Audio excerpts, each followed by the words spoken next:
What's up guys, फर्जी vote चोरी की खबर फैलाते पकड़े गए पप्पू और उनकी चेली। तो भाई क्या है पूरा मामला, देखते हैं। मिस्टर मुन्ना भाई की वीडियो है, चल पहले तो प्लीज सब्सक्राइब और वीडियो कर they like. 1 2 3 go. I am really sorry.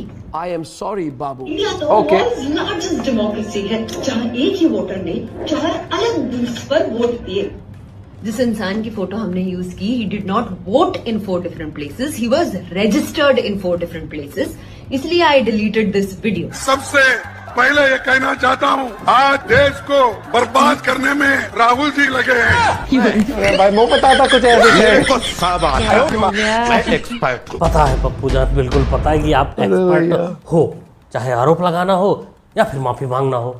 बाकी देश को बर्बाद करने की जहां तक बात है, ये आपकी बस की बात नहीं है, क्योंकि तुम जितना दिमाग खर्चा करते हो उससे भी कम दिमाग तुम्हारे चमचे खर्चा करते हैं। अब इसी सलम लौटिया को ही देख लो, जो फर्जी खबर फैलाई थी, बाद में माफी भी मांगी, वो भी तुम्हारे खबर को इसने फैलाया था।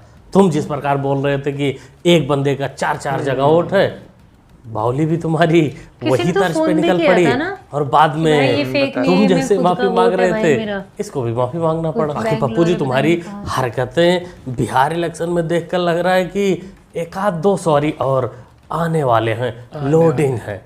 हमारा नाम है रंजू देवी, नौहट्टा प्रखंड से आया हूँ, चफला गांव से। पति के नाम है सुधीर राम। हमारे वोटर लिस्ट में हमारे घर के परिवार के 6 गो के नाम कट गया है। आप पहले थे उस पे? जी पहले थे। ये नया वाला जो बना लिस्ट उसमें नहीं आया। देखो जी, पहली नजर में लगेगा कि बेचारी पीड़ित है, इसकी सच्चाई देखना। पप्पू जी उसका मदद कर रहे हैं।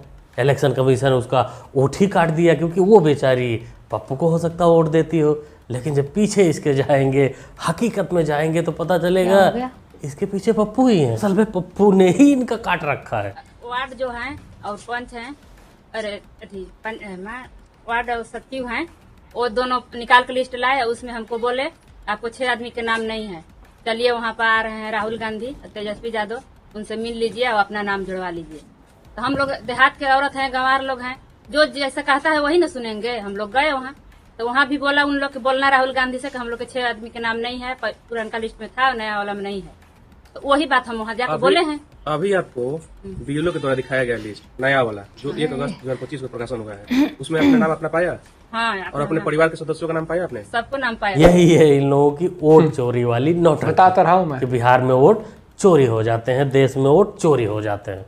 भाई वोट चोरी का इन्होंने इलेक्शन कमीशन पर आरोप लगाया, साथ में बीजेपी को भी ये लपेट लेते ही है कि इलेक्शन कमीशन बीजेपी के इशारे पर काम कर रहा है, इसलिए 240 सीट आई थी। इन लोगों से इलेक्शन कमीशन ने सबूत मांगा था कि जहाँ जहाँ चोरी हुई है मेरे को बताओ, जिनका नाम कटा है उनका नाम बताओ। लेकिन भाई ऐसा तो कुछ हुआ था नहीं, इनको पता भी नहीं था, सब कुछ हवाई ही था। इसलिए इन लोगों ने नया फार्मूला, पप्पू फार्मूला लगाया कि नहीं ऐसा नहीं करते, कुछ लोगों को ही पकड़ कर लाते हैं जनसभा में और वहाँ कहलवाते हैं कि मेरा वोट कट गया है। सेम चीज़ वो संजू देवी के साथ की है कि भाई हमारे 6 लोगों का वोट कट गया है, असल में वोट कटा ही नहीं था।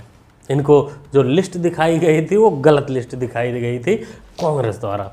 बाद में वही लेने के देने, या बोले थूक के चाटना, या बोले सॉरी पे सॉरी, ये सब करना पड़ा। कि अगर सही में इन सबको कोई ध्यान दे रहा है और इन सब चीज़ों को, इन नाटक को समझ रहा है, तो इनका बड़ा भाई ओवैसी वो सारी चीज़ें समझ रहा है कि पप्पू आखिर करना क्या चाहते हैं।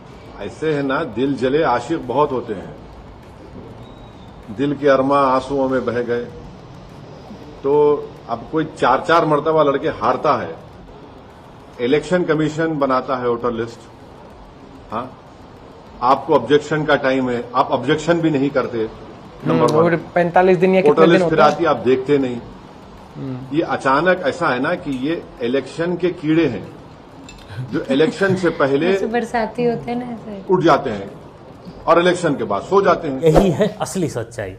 ओवैसी समझ रहा है और शायद समझ भी गया है कि वोट चोरी, ईवीएम चोरी, ये वो ऐसी कोई चीज़ें नहीं होती हैं। हाँ, थोड़ा बहुत गड़बड़ी हर जगह होती है, होती रहेगी, उसको कोई कुछ कर नहीं सकता। जहाँ जो पावर लोकल होता है वो थोड़ा बहुत इधर उधर होता है, लेकिन उससे बहुत बड़ा फर्क नहीं आता किसी भी सीट पर। बाकी 2024 में ओवैसी बोल रहा है कि भाई 4 बार तो हार चुके हैं, 5वां इनका लोडिंग है। 2024 में तुमने खूब प्रयास किया था संविधान चोरी, संविधान बदल दिया जाएगा, ये है वो है, लेकिन ईवीएम, पहले ईवीएम फिर कॉन्स्टिट्यूशन, उसके बाद मम्मी जी ने थपकी दिया, सो गए। अब सीधा 2025 में निकले हो, 2027 में निकलोगे, 2029 में इलेक्शन के पहले रहा नहीं चाहता, ओवैसी बोल रहा है।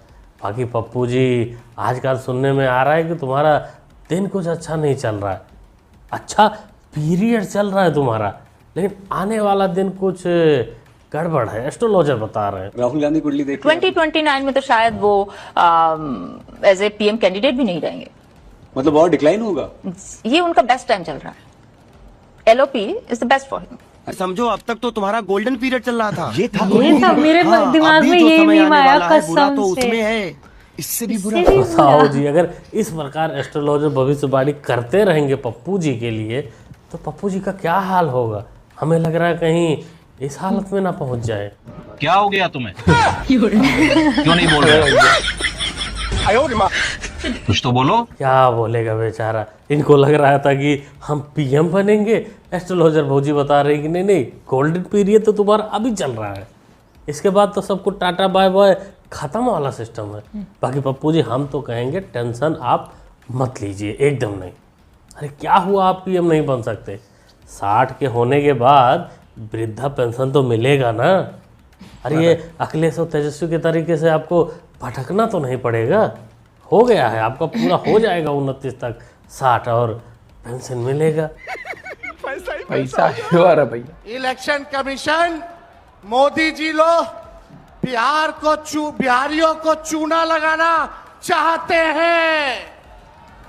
हम कहना चाहते मोदी जी, ये बिहार है, बिहार, यहाँ खैनी के साथ चूना रगड़ दिया जाता है, चबा दिया जाता है। छाभठूरे बिहार में खैनी के साथ चूना रगड़ा जाता है, बाकी पूरे देश में खैनी के साथ तरबूजा रगड़ते हैं क्या? जैसे तरबूजा।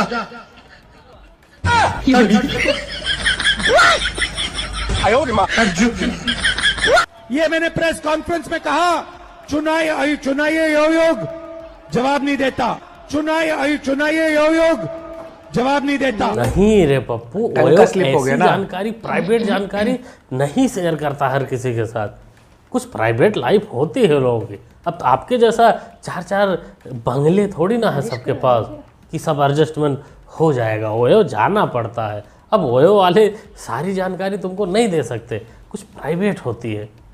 ओयो से ही पूछ रहे थे आप सवाल। चुनाइए योग वोट चोरी हुआ आपका? ना, वोट चोरी हुआ। कैसे हुआ? कैसे होता है?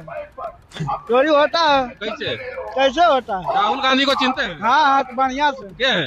ये सरकार है, हाँ, पूरा देश के सरकार है। हाँ, पुराना देश के सरकार है, पूरा देश के सरकार है, पूरा देश का सरकार है राहुल गांधी। तेजस्वी जी? तेजस्वी जी आधा है, आधा है। हाँ, आधा तेजस्वी जी, हाँ, पूरा राहुल जी। बस इन्हीं लोगों का सपना है पप्पू को पीएम बनते देखने की।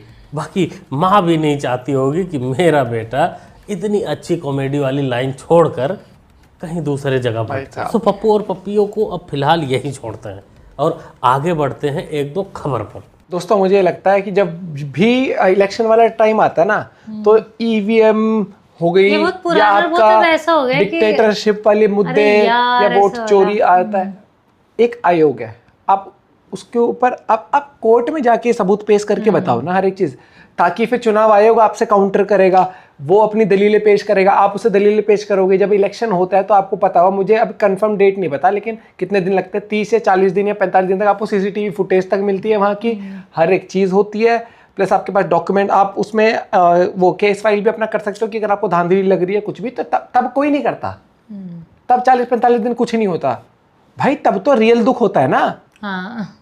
या सोच आके हाथ वाथ झाड़ जुड़ के उठ के चलो भैया अगला काम आ गया, और उससे पहले फिर अफवाहें फैला देते। आप अफवाहें फैला रहे हो, आप मतलब इन्फॉर्मेशन हो या मिस इन्फॉर्मेशन, मैं उसमें बात नहीं करता, आप चलो सही हो अपनी जगह, केस फाइल करो, प्रॉपर तरीके से लड़ो ना फिर उसके खिलाफ। इलेक्शन हो जाएंगे और अगर हार जीत चलो छोड़ो, उसके बाद फिर तुम चुप बैठ जाओगे उस मामले में। फिर करना है तो तरीके से करो, करना है तो लीगली जाके करो, पब्लिक को गुमराह करना है या पब्लिक के साथ ऐसे खिलवाड़ करना है, ऐसे बातों माइंडसेट उस तरीके से करते ना, आप लड़ो केस, हर एक चीज करो, फिर पुख्ता लाके साबित करके कोर्ट में, और फिर हेंस प्रूव्ड वाला जो होता है वो लाके दिखाओ जी, देखो सुप्रीम कोर्ट में हम गए थे या चुनाव आयोग पे ये करते क्यों नहीं हो? फिर ईवीएम को तुम नहीं करते हो जाकर चेक। डिक्टेटरशिप के नाम पर पता नहीं क्या चला दिया था उस टाइम पर कि भाई साहब वो संविधान खतरे में हो गया, ये हो गया, संविधान हो गया, मोदी जी की सरकार बन गई, संविधान हो गया खतरे में है, अब तुम इलेक्शन नहीं लड़ पा रहे क्या? पता नहीं, पता ना भैया क्या। लेकिन जहाँ पे जीतते हैं वहाँ कैसे ईवीएम? जब होगा तो पूरा ही होगा ना एक पार्टी नहीं, के लिए। अभी वो अपनी एक माहौल बना रखा है। वो बोला ना कि जब टाइम होता है तब आप आते नहीं हो, कितने डेज होते हैं। आप मेरा पॉइंट भी शेयर कर सकते हो। जय हिंद, जय भारत।